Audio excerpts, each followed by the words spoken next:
Hello, everyone. We are back with chapter 41 of Moby Dick. This chapter is called Moby Dick.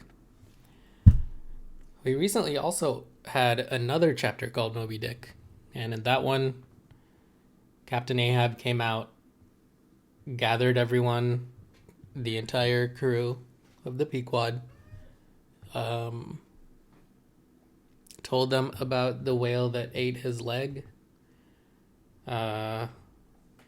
Some of the harpooners said, "Oh, that whale's called Moby Dick," and he's like, "Yes, that's the one. We gotta kill him.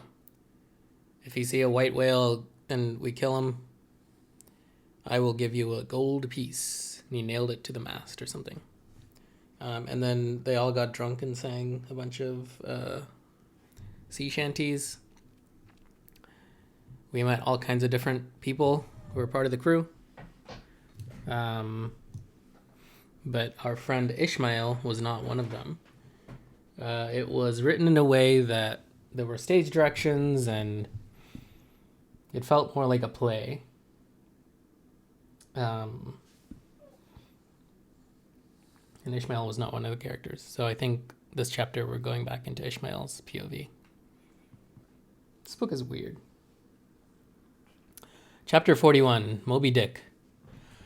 I, Ishmael, was one of that crew.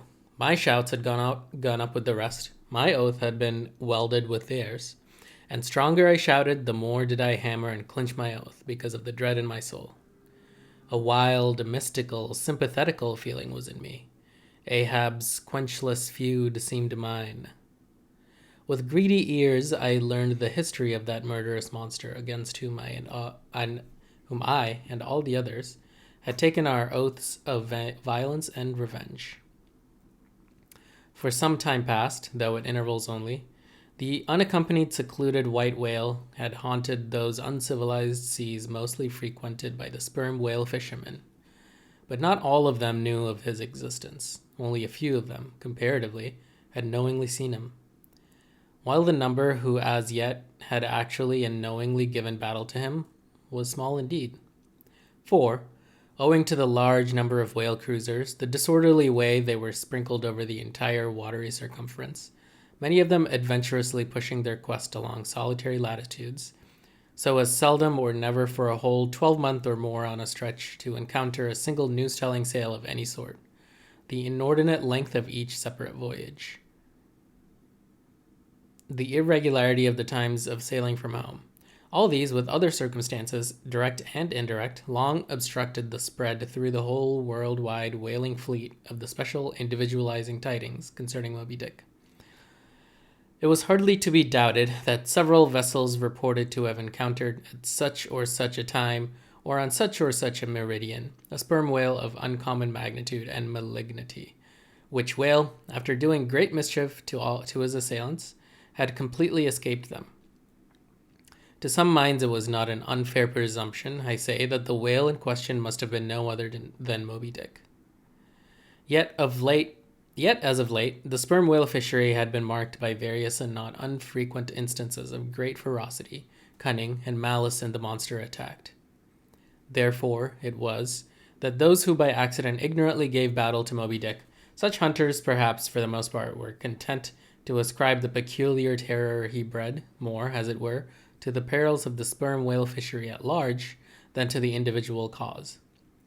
In that way, mostly, the disastrous encounter between Ahab and the whale had hitherto been popularly regarded. And as for those who, previously hearing of the white whale, by chance caught sight of him, in the beginning of the thing, they had every one of them almost as boldly and fearlessly lowered for him as for any other whale of that species. But at length, such calamities did ensue in these assaults, not restricted to sprained wrists and ankles, broken limbs, or devouring amputations, but fatal to the last degree of fatality. Those repeated disastrous repulses, all accumulating and piling their terrors upon Moby Dick, those things had gone far to shake the fortitude of many brave hunters, to whom the story of the white whale had eventually come. Nor did wild rumors of all sorts fail to exaggerate and still the more horrify the true histories of these deadly encounters. For not only do fabulous rumors naturally grow out of the very body of all surprising terrible events, as the smitten tree gives birth to its fungi, but in maritime life, more than in that of terra firma, wild rumors abound wherever there is any adequate reality for them to cling to. And as the sea surpasses the land in this matter, so the whale fishery surpasses every other sort of maritime life in the wonderfulness and fearfulness of the rumors which sometimes circulate there. For not only are whalemen as a body unexempt from that ignorance and superstitiousness hereditary to all sailors, but of all sailors they are, by all odds, the most directly brought into contact with whatever is appallingly astonishing in the sea. Face to face, they not only eye its greatest marvels, but, hand to jaw, give battle to them. Alone, in such remotest waters, that though you sailed 1,000 miles and passed 1,000 shores, you would not come to see any chiseled hearthstone or aught hospitable beneath that part of the sun. In such latitudes and longitudes, pursuing to such a calling as he does, the whaleman is wrapped by influences all tending to make his fancy pregnant with many a mighty birth. No wonder, then, that ever-gathering volume from the mere transit over the widest watery spaces, the outblown rumors of the white whale did in the end incorporate with themselves all manner of morbid hints and half-formed fetal suggestions of supernatural agencies, which eventually invested Moby Dick with new terrors unborrowed from anything that visibly appears. So that in many cases such a panic did he finally strike that few who, by those rumors at least, had heard of the white whale, few of those hunters were willing to encounter the perils of his jaw. But there were still other and more vital practical influences at work. Not even at the present day has the original prestige of the sperm whale, as fearfully distinguished from all other species of the leviathan, died out of the minds of the whalemen as a body. There are those that this day among them who, though intelligent and courageous enough in offering battle to the Greenland or right whale, would perhaps, either from professional inexperience or incompetency or timidity, decline a contest with the sperm whale. At any rate, there are plenty of whalemen, especially among those whaling nations not sailing under the American flag, who have never hostilely encountered the sperm whale, but whose sole knowledge of the leviathan is restricted to the ignoble monster primitively pursued in the north. Seated on their hatches, these men will hearken with a childish fireside interest and awe to the wild, strange tales of southern whaling. Nor is the preeminent tremendousness of the great sperm whale anywhere more fleetingly comprehended than on board of those prows which stem him. And as if the now tested reality of his might had in former legendary times thrown its shadow before it, we find some book naturalists, Olason and Povelson, declaring the sperm whale not only to be a consternation to every other creature in the sea, but also to be so incredibly ferocious as continually to be athirst for human blood. Nor even down to so late a time as Cuvier's were these or almost similar impressions effaced.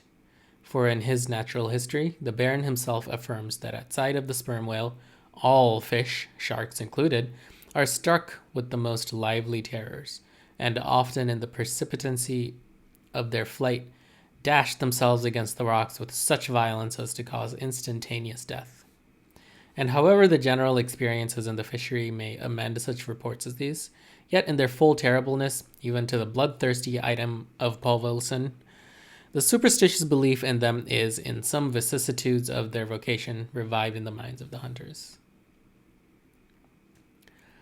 So that overawed by the rumors and portents concerning him, not a few of the fishermen recalled, in reference to Moby Dick, the earlier days of the sperm whale fishery, when it was oftentimes hard to induce long-practiced right whalemen to embark in the perils of this new and daring warfare. Such men protesting that although their other leviathans might be hopefully pursued, yet to chase and point a lance at such an apparition as the sperm whale was not for mortal man. That to attempt it would be inevitably to be torn into a quick eternity. On this head, there are some remarkable documents that may be consulted. Nevertheless, some there were who, even in the face of these things, were ready to give chase to Moby Dick, and a still greater number who, chancing only to hear of him distantly and vaguely, without the specific details of any certain calamity, and without superstitious accompaniments, were sufficiently hardy not to flee from the battle if offered. One of the wild suggestions referred to, as at last coming to be linked with the white whale in the minds of the superstitiously inclined, was the unearthly conceit that Moby Dick was ubiquitous, that he had actually been encountered in opposite latitudes at one in the same instant of time.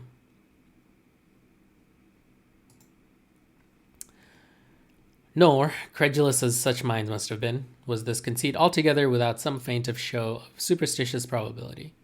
For as the secrets of the currents and the seas have never yet been divulged, even to the most erudite research, so the hidden ways of the sperm whale when beneath the surface remain, in great part, unaccountable to his pursuers, and from time to time have originated the most curious and contradictory speculations regarding them, especially concerning the mystic modes whereby, after sounding to a great depth, he transports himself with such vast swiftness to the most widely distant points. It is a thing well known to both American and English whale ships, and as well a thing placed upon authoritative record years ago by Scoresby, that some whales have been captured far north in the Pacific, in whose bodies have been found the barbs of harpoons darted in the Greenland seas. Nor is it to be gainsaid that in some of these instances it has been declared that the interval of time between the two assaults could not have exceeded very many days. Hence, by inference, it has been believed by some whalemen that the Northwest Passage, so long a problem to man, was never a problem to the whale. So that here, in the real living experience of living men, the prodigies related in old times of the inland Strelo Mountain in Portugal, near whose top there was said to be a lake in which the wrecks of ships floated up to the surface, and that still more wonderful story of the Arethusa fountain near Syracuse, whose waters were believed to have come from the Holy Land by an underground passage. These fabulous narrations are almost fully equaled by the realities of the whalemen. Forced into familiarity, then, with such prodigies as these, and knowing that after repeated intrepid assaults the white whale had escaped alive, it cannot be much matter of surprise that some whalemen should go still further in their superstitions, declaring Moby Dick not only ubiquitous but immortal, for immortality is but ubiquity in time. That though groves of spears should be planted in his flanks, he would still swim away unharmed, or if indeed he should ever be made to spout thick blood, such a sight would be but a ghastly deception, for again, in unensanguined billows of hundreds of leagues away, his unsullied jet would once more be seen. But even stripped of these supernatural surmisings, there was enough in the earthly make and incontestable character of the monster to strike the imagination with unwonted power. For it was not so much his uncommon bulk that so much distinguished him from other sperm whales, but, as was elsewhere thrown out, a peculiar snow-white wrinkled forehead, and a high pyramidal white hump. These were his prominent features, the tokens whereby, even in the limitless uncharted seas, he revealed his identity at a long distance to those who knew him. The rest of his body was so streaked and spotted and marbled with the same shrouded hue that in the end he had gained his distinctive appellation of the white whale, a name indeed literally justified by his vivid aspect when seen gliding at high noon through a dark blue sea, weaving a Milky Way wake of creamy foam, all spangled with golden gleamings. Nor was it his unwonted magnitude, nor his remarkable hue, nor yet his deformed lower jaw, that so much invested the whale with natural terror, as that unexampled, intelligent malignity which, according to specific accounts, he had over and over again evinced in his assaults. More than all, his treacherous retreats struck more of dismay than perhaps aught else. For, when swimming before his exulting pursuers, with every apparent symptom of alarm, he had several times been known to turn around suddenly and, bearing down upon them, either stave their boats to splinters or drive them back in consternation to their ship. Already several fatalities had attended his chase, but though similar disasters, however little bruited ashore, were by no means unusual in the fishery. Yet, in most instances, such seemed the white whale's infernal aforethought of ferocity, that every dismembering or death that he caused was not wholly regarded as having been inflicted by an unintelligent agent. Judge then to what pitches of inflamed, distracted fury the minds of his more desperate hunters were impelled. When amid the chips of chewed boats and the sinking limbs of torn comrades, they swam out of the white curds of the whale's direful wrath into the serene, exasperating sunlight that smiled on as if at a birth or a bridal. His 3 boats stove around him, and his oars and men both whirling in the eddies. One captain, seizing the line knife from his broken prow, had dashed at the whale, as an Arkansas duelist at his foe, blindly seeking with a 6-inch blade to reach the fathom-deep life of the whale. That captain was Ahab.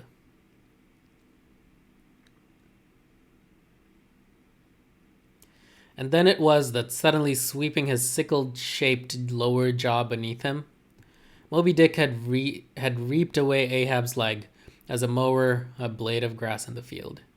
No turbaned Turk, no hired Venetian or Malay, could have smote him with more seeming malice. Small reason was there to doubt then that ever since that almost fatal encounter, Ahab had cherished a wild vindictiveness against the whale.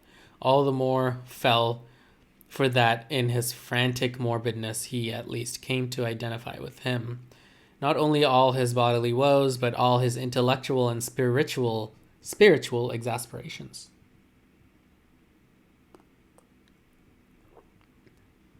The white whale swam before him as the monomaniac incarnation of all those malicious agencies which some deep men feel eating in them, till they are left living on with half a heart and half a lung. That intangible malignity which has been from the beginning, to whose dominion even the modern Christians ascribed one half of the world's, which the ancient Ophites of the East reverenced in their statue devil.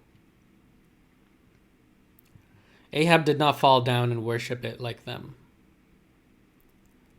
but deliriously transferring its idea to the abhorred white whale, he pitted himself all mutilated against it, all that most maddens and torments, all that stirs up the lees of things, all truth with malice in it, all that cracks the sinews and cakes the brain, all the subtle demonisms of life and thought, all evil to crazy Ahab were visibly personified and made practically assailable in Moby Dick.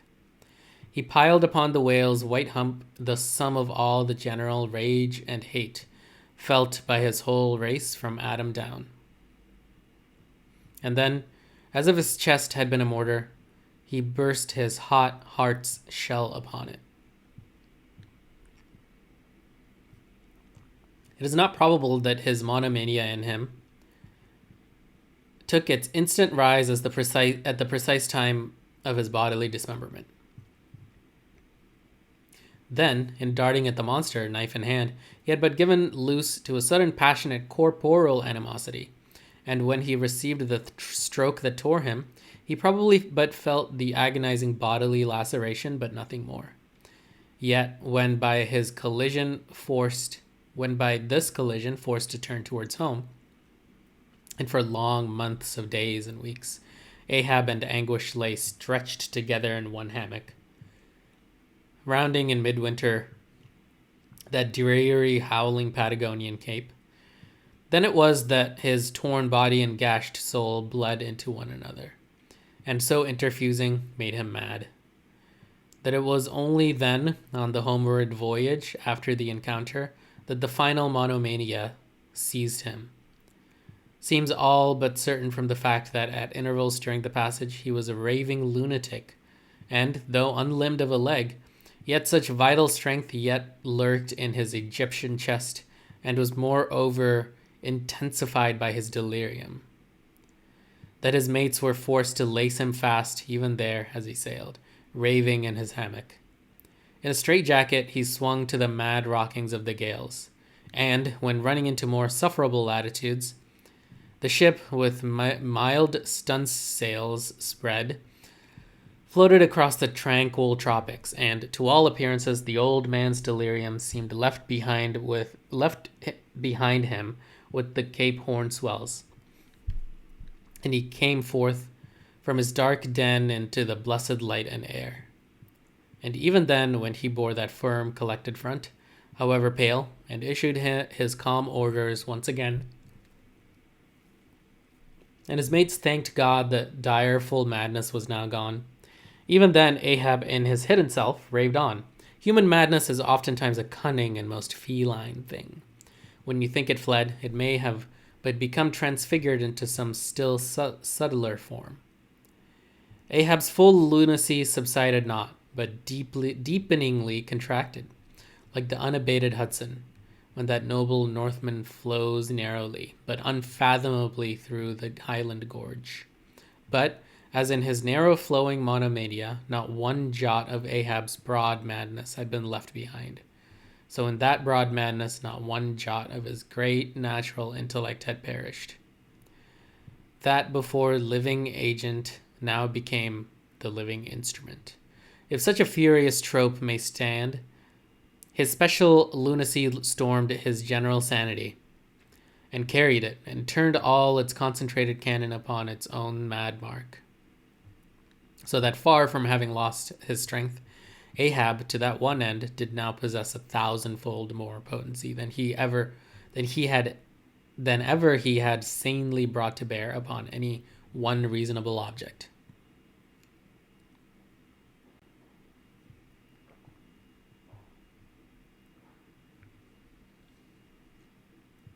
This is much. Yet Ahab's larger, darker, deeper part remains unhinted. But vain to popularize profundities, and all truth is profound. Winding far down from within the very heart of the spiked Hotel de Cluny, where we here stand, however grand and wonderful, now quit it, and take your way, ye nobler, sadder souls, to those vast Roman halls of Thermes.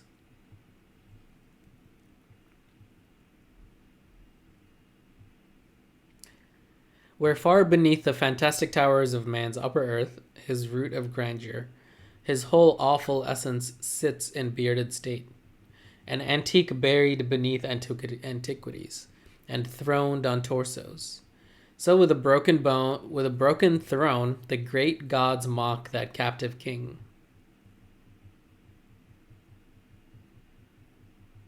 So like a caryatid, he patient sits, upholding on his frozen brow the piled entablatures of ages. Wind ye down there, ye prouder, sadder souls, question that proud, sad king, what a family likeness.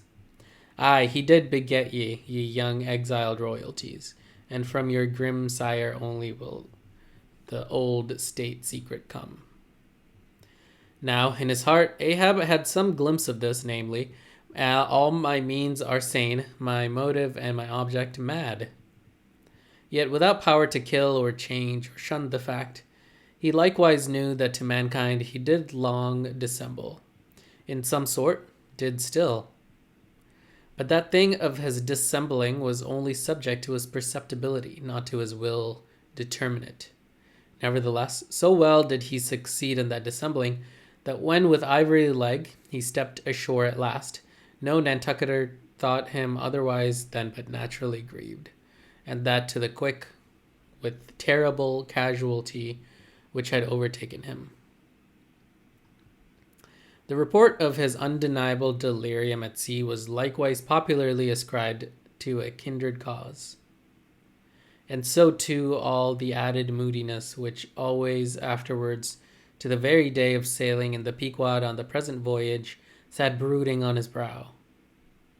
Nor is it so very unlikely that, far from distrusting his fitness for another whaling voyage, on account of such dark symptoms, the calculating people of that prudent isle were inclined to harbour the conceit that for those very reasons he was all the better qualified and set on edge for a pursuit of so full of rage and wildness as the bloody hunt of whales. Gnawed within and scorched without, with the infixed, unrelenting fangs of some incurable idea, such an one could he be found.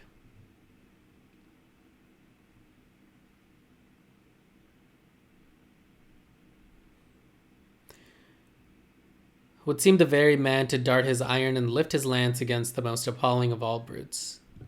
Or, if for any reason thought to be corporeally incapacitated for that, yet such an one would seem superlatively competent to cheer and howl on his underlings to the attack.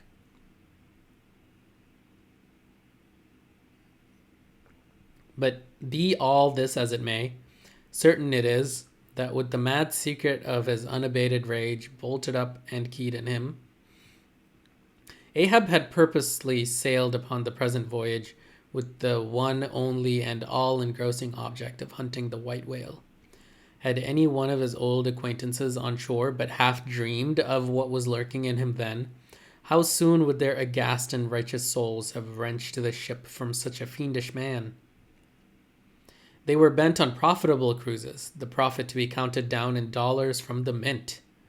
He was intent on an audacious, immitigable, and supernatural revenge. Here, then, was this gray-headed, ungodly old man chasing with curses a Job's whale around the world. At the head of a crew, too, chiefly made up of mongrel renegades and castaways and cannibals, morally enfeebled also by the incompetence of mere unaided virtue or right-mindedness in Starbuck, the invulnerable jollity of indifference and recklessness in Stubb, and the pervading mediocrity in Flask. Such a crew, so officered, seemed especially picked and packed by some infernal fatality to help him to his monomaniac revenge. How it was that they so aboundingly responded to the old man's ire, by what evil magic their souls were possessed, that at times his hate seemed almost theirs, the white whale as much their insufferable foe as his, how all this came to be, what the white whale was to them, or how to their unconscious understandings also in some dim unsuspected way he might have seemed the gliding great demon of the seas of life. All this to explain would be to dive deeper than Ishmael can go. The subterranean miner that works in us all, how can one tell whither leads his shaft by the ever-shifting muffled sound of his pick? Who does not feel the irresistible arm drag? What skiff in tow of a 74 can stand still? For one, I gave myself up to the abandonment of the time and the place. But while yet all a rush to encounter the whale, could see naught in that brute but the deadliest ill. Chapter 42. The whiteness of the whale. What the white whale was to Ahab has been hinted. What at times he was to me as yet remains unsaid. Aside from those more obvious considerations touching Moby Dick, which could not but occasionally awaken in any man's soul some alarm, there was another thought, or rather vague, nameless horror concerning him, which at times by its intensity completely overpowered all the rest. And yet so mystical and well-nigh ineffable was it, that I almost despair of putting it in a comprehensible form. It was the whiteness of the whale that above all things appalled me. But how can I hope to explain myself here, and yet in some dim, random way explain myself I must, else all these chapters might be naught.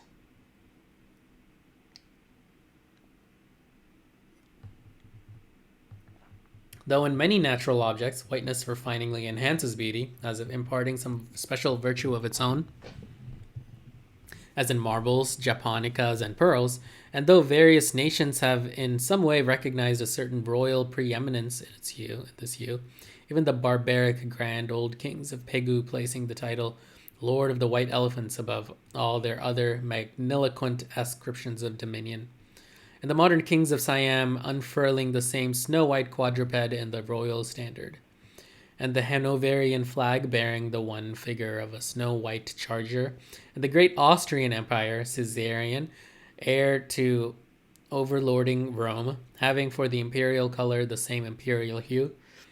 And though this preeminence in it applies to the human race itself, oh boy, giving the white man ideal mastership over every dusky tribe. God damn it, dude. And though, besides all this, whiteness has been even made a significant of gladness, for among the Romans a white stone marked a joyful day. And though in other mortal sympathies and symbolizings, this same hue is made the emblem of many touching noble things, the innocence of brides, the benignity of age, though among the red men of America the giving of the white belt of wampum was the deepest pledge of honor. Though in many climes whiteness typifies the majesty of justice in the ermine of the judge, and contributes to the daily state of kings and queens drawn by milk-white steeds. Though even in the higher mysteries of the most august religions, it has been made the symbol of this divine spotlessness and power. By the Persian fire worshippers, the white forked flame being held the holiest on the altar. And in the Greek mythologies, great Jove himself being made incarnate in a snow-white bull, and though to the noble Iroquois the midwinter sacrifice of the sacred white dog was by far the holiest festival of their theology, that spotless, faithful creature being held the purest envoy they could send to the Great Spirit with the annual tidings of their own fidelity. And though directly from the Latin word for white, all Christian priests derived the name of one part of their sacred vesture, the alb or tunic, worn beneath the cassock.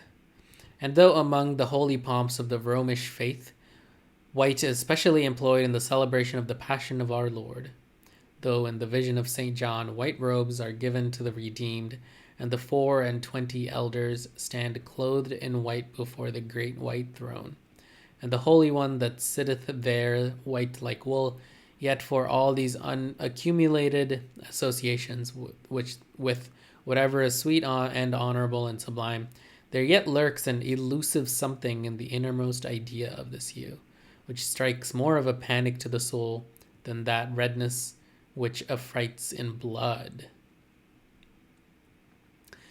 This elusive quality it is which causes the thought of whiteness, when divorced from more kindly associations, and coupled with any object terrible in itself, to heighten that terror to the furthest bounds.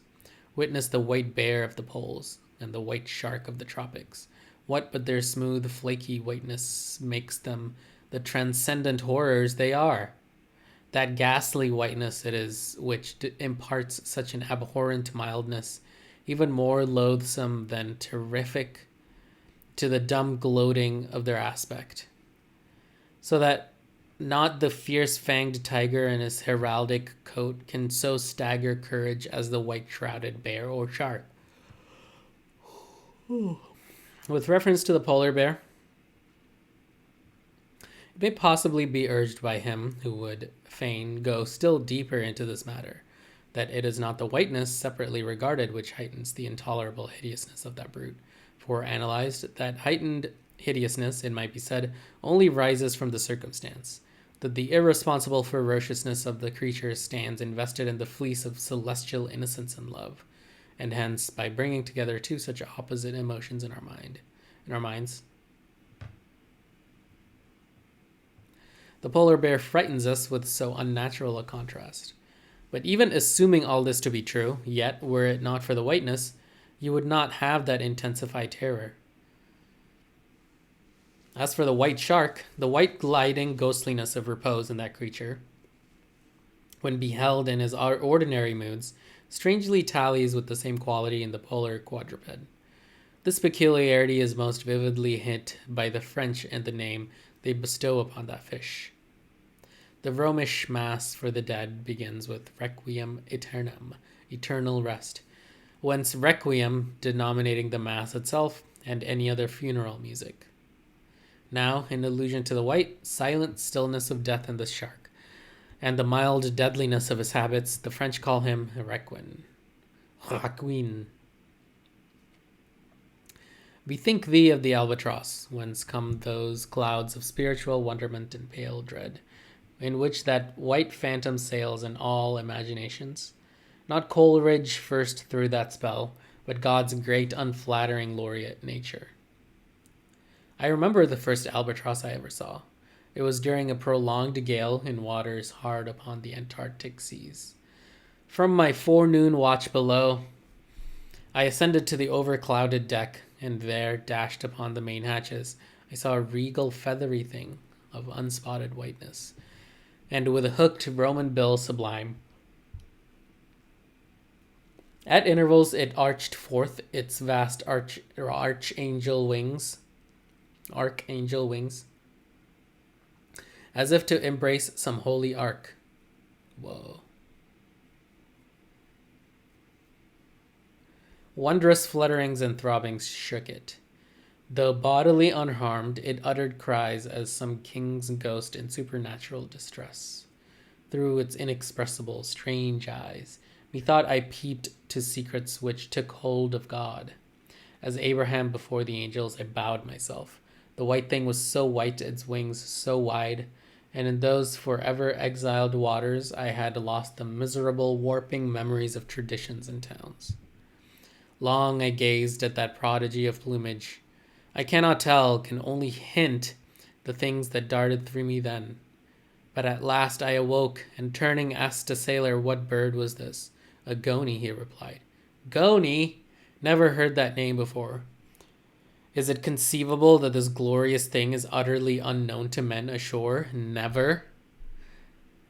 But sometime after, I learned that goney was some seaman's name for albatross, that by no possibility could Coleridge's wild rhyme have had aught to do with those mystical impressions which were mine when I saw that bird upon our deck.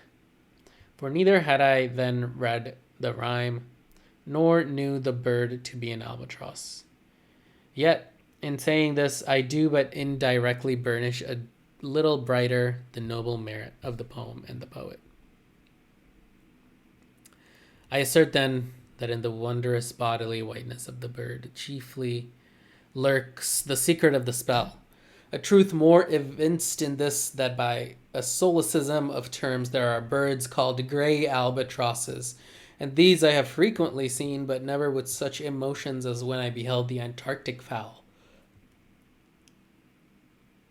But how had the mystic thing been caught? Whisper it not, and I will tell. With a treacherous hook and line, as the fowl floated on the sea. At last the captain made a postman of it, tying a leathern tally round its neck, with the ship's time and place, and then letting it escape. But I doubt not that leathern tally meant for man was taken off in heaven, when the white fowl flew to join the wing-folding, the invoking, and adoring cherubim. Most famous in our Western annals and Indian traditions is that of the white steed of the prairies, a magnificent milk-white charger, large-eyed, small-headed, bluff-chested, and with the dignity of 1,000 monarchs in his lofty, over-scorning carriage. He was the elected Xerxes of vast herds of wild horses, whose pastures in those days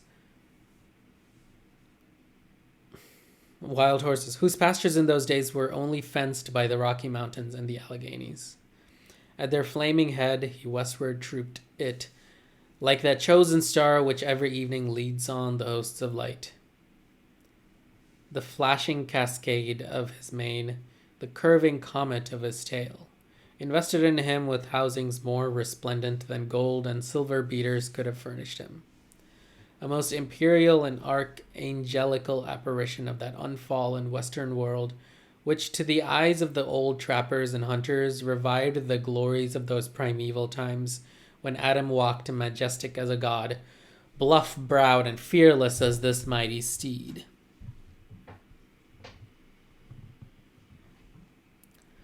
Whether marching amid his aides and marshals in the van of countless cohorts that endlessly streamed it over the plains like in Ohio, or whether with his circumambient subjects browsing all around at the horizon, the white steed gallopingly reviewed them with warm nostrils reddening through his cool milkiness.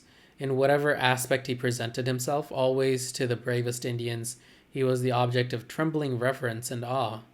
Nor can it be questioned from what stands on legendary record of this noble horse that it was his spiritual whiteness chiefly which so clothed him with divineness, and that this divineness had that in it which, through commanding worship, at the same time enforced a certain nameless terror. There are other instances where this whiteness loses all that accessory and strange glory which invests it, and the white steed and albatross.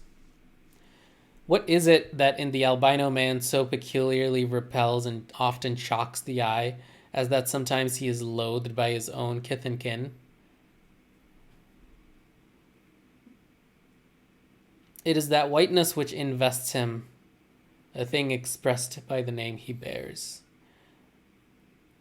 The albino is as well made as other men, has no substantive deformity, and yet this mere aspect of all-pervading whiteness makes him more strangely hideous than the ugliest abortion.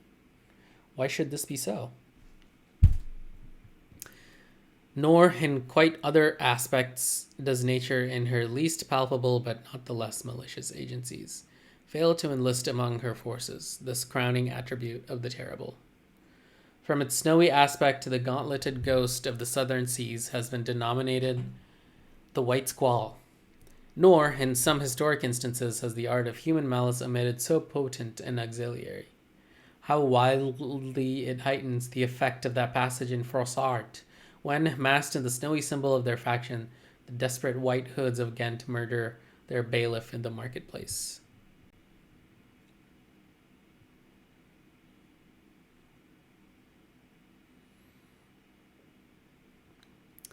Nor, in some things, does the common hereditary experience of all mankind fail to bear witness to the supernaturalism of this hue.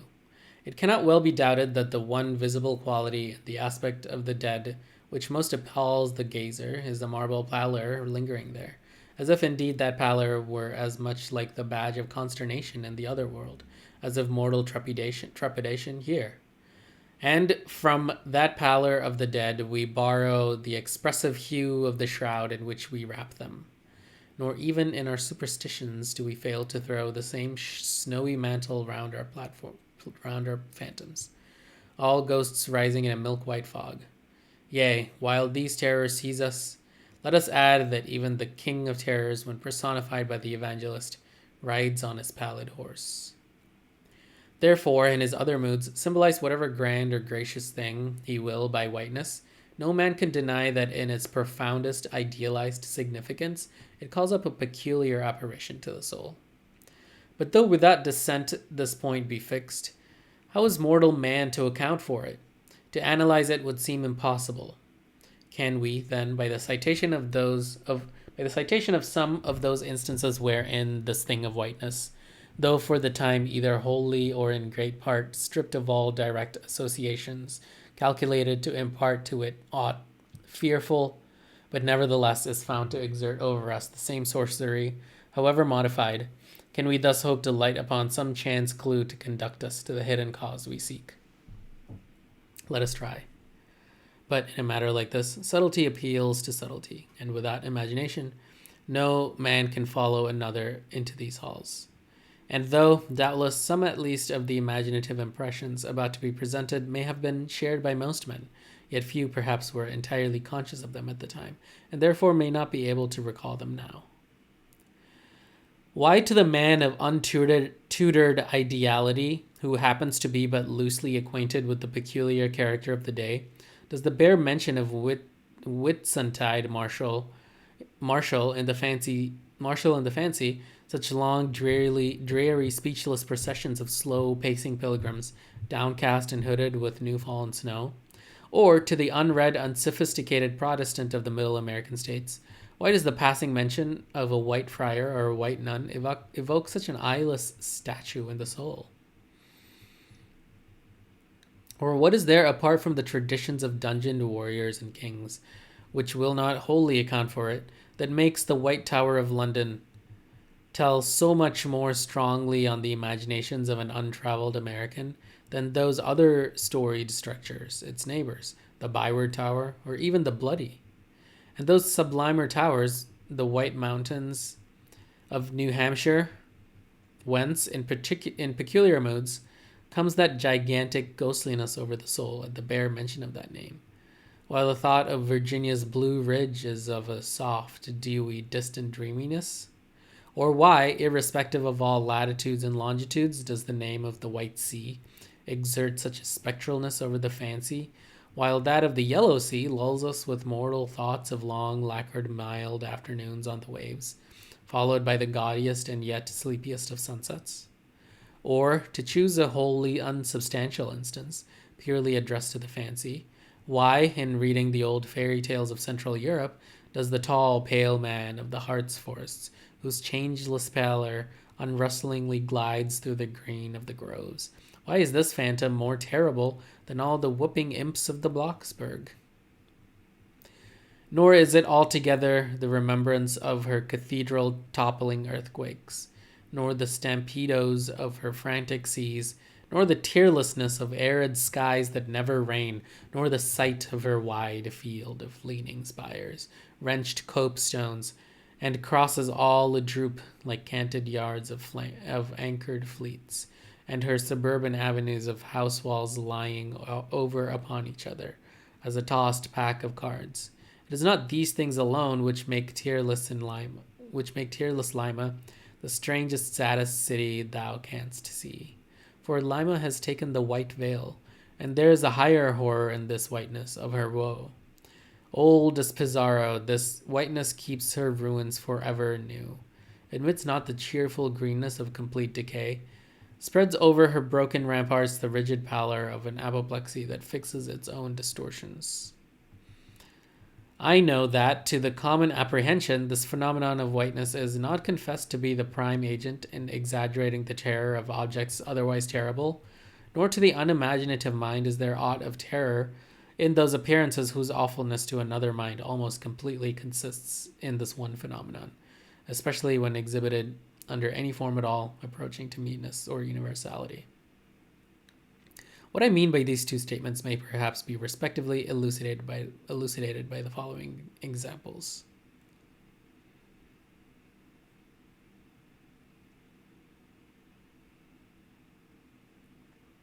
First, the mariner, when drawing nigh the coasts of foreign lands, if by night he hear the roar of breakers, starts to vigilance, and feels just enough of trepidation to sharpen all his faculties. But under precisely similar circumstances, let him be called from his hammock to view his ship sailing through a midnight ski of milky whiteness. As if from encircling headlands shoals of combed white bears were swimming round him, then he feels a silent, superstitious dread. The shrouded phantom of the whitened waters is horrible to him as a real ghost. In vain the lead assures him he is still off soundings. Heart and helm they both go down. He never rests till blue water is under him again. Yet where is the mariner who will tell thee, Sir, it was not so much the fear of striking hidden rocks as the fear of that hideous whiteness that so stirred me? Second, to the native Indian of Peru, the continual sight of the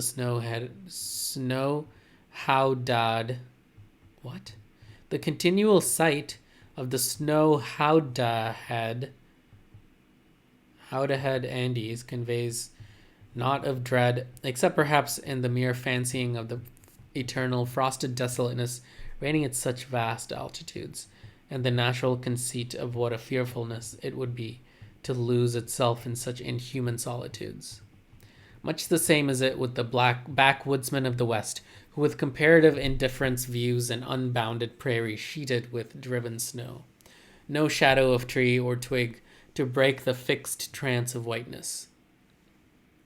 Not so the sailor, Beholding the secrecy of the Antarctic seas, where at times by some infernal trick of legendary main... What?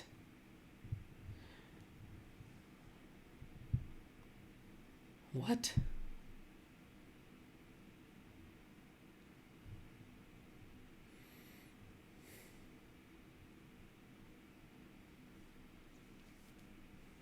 Not so the sailor. Beholding the scenery of the Antarctic seas, where at times by some infernal trick of legerdemain in the powers of frost and air, he, shivering and half shipwrecked, instead of rainbows speaking hope and solace to his misery, views what seems a boundless churchyard grinning upon him with its lean ice monuments and splintered crosses.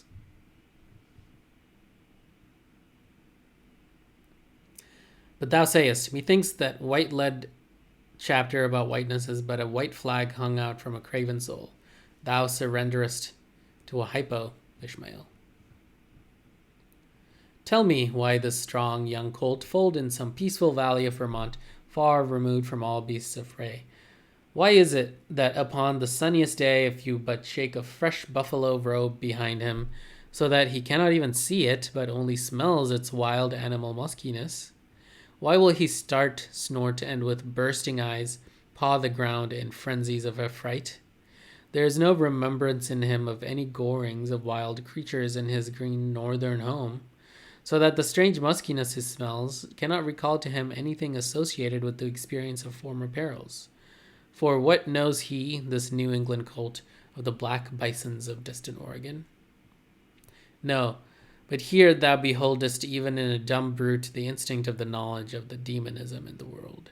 Though thousands of miles from Oregon, still when he smells that savage musk, the rending, goring bison herds are as present as to the deserted wild foal of the prairies, which this instant they may be trampling into dust. Thus, then, the muffled rollings of a milky sea, the bleak rustlings of the festooned frosts of mountains, the desolate shiftings of windrowed snows of prairies, all these to Ishmael are as the shaking of that buffalo robe to the frightened colt. Though neither knows where lie the nameless things of which the mystic sign gives forth such hints, yet with me as with the colt, somewhere those things must exist.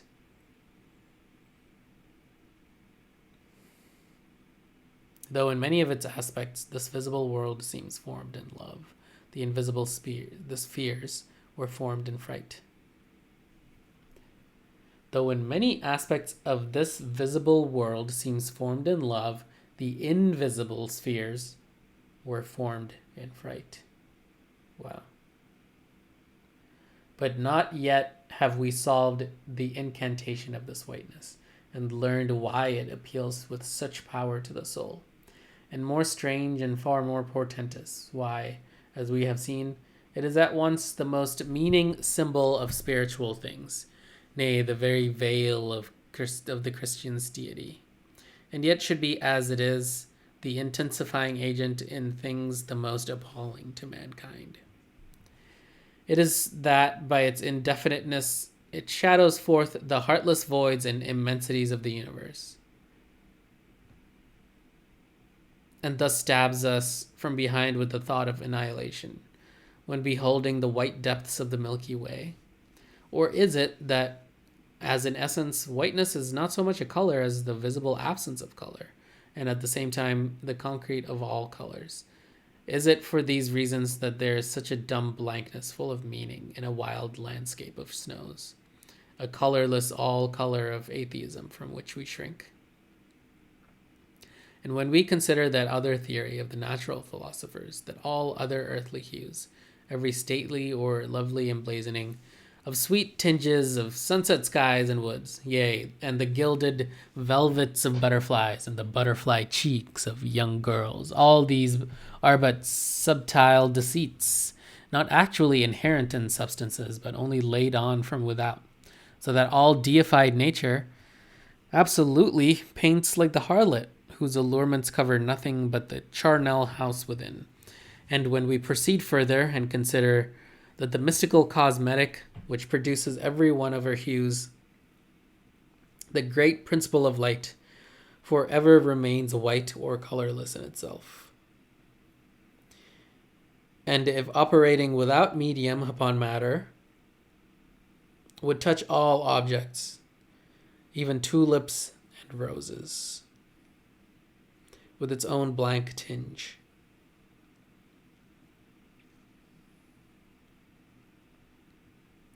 Pondering all this, the palsied universe lies before us, a leper, and like willful travelers in Lapland, refuse to wear colored and coloring glasses upon their eyes. So the wretched infidel gazes himself blind at the monumental white shroud that wraps all the prospect around him. And of all these things, the albino whale was the symbol. Wonder ye, then, at the fiery hunt? Wow. Well, I'm going to end it here for tonight. We read only 2 chapters, I think. 41 and 42. Those are long chapters, dude. All right. I will see you next time. Bye.